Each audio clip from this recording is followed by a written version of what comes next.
The night raids, SAVAKs' midnight arrests and disappearances.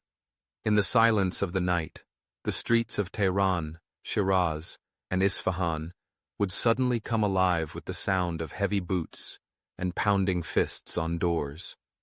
SAVAKs' agents moved like shadows, their black cars stopping outside homes where their next targets slept unaware.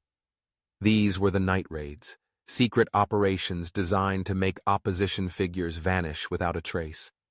The goal was to create an atmosphere of terror, ensuring that anyone who dared to speak against the Shah knew that their fate could be sealed before sunrise.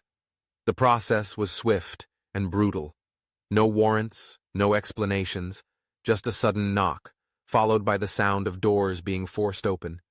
Men were dragged from their beds, sometimes still in their night clothes, while their families pleaded for mercy. Women and children watched helplessly as their fathers, husbands, or sons were blindfolded and shoved into waiting cars. For many, this was the last time they would see their loved ones. The targets of these night raids varied. Some were student activists, whose names had been whispered in SAVAK's intelligence reports. Others were clerics, accused of spreading anti-government sermons in mosques. Journalists, professors, labor organizers, and even former members of the Shah's own administration were not safe. SAVAK's spies ensured that no one, no matter how powerful or insignificant, was beyond their reach. Where were they taken? No one knew for sure. Some ended up in the notorious Evin prison, where they faced brutal interrogations. Others were sent to secret detention centers, hidden deep within military compounds or government buildings. Some were released days or weeks later, broken and terrified into silence. Others simply disappeared. Their families would search for answers, visiting police stations and government offices, but no records existed. They had been erased.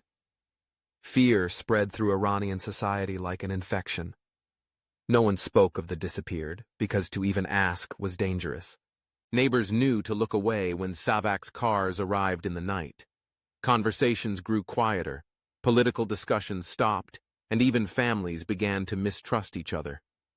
The walls had ears, and no one knew who might be listening. But despite the fear, resistance continued. Some families of the disappeared began secretly compiling lists of missing persons, gathering evidence of SAVAK's crimes. Underground networks formed, passing information to journalists and foreign human rights organizations. The truth could not be hidden forever. As the revolution gained momentum in 1978, the night raids intensified. SAVAK was desperate, trying to crush the uprising before it was too late. But instead of silencing the opposition, their brutal tactics only fueled the anger of the people. By the time the Shah fled Iran in 1979, the fear that had once paralyzed the nation had turned into fury. SAVAK's headquarters were stormed, its files were destroyed, and its agents were hunted down by the very people they had terrorized. The night raids were meant to eliminate dissent before it could grow. Instead, they became one of the defining symbols of SAVAK's tyranny.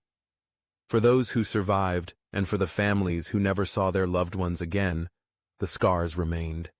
A dark reminder of the nights when justice was stolen, and silence was enforced at the barrel of a gun.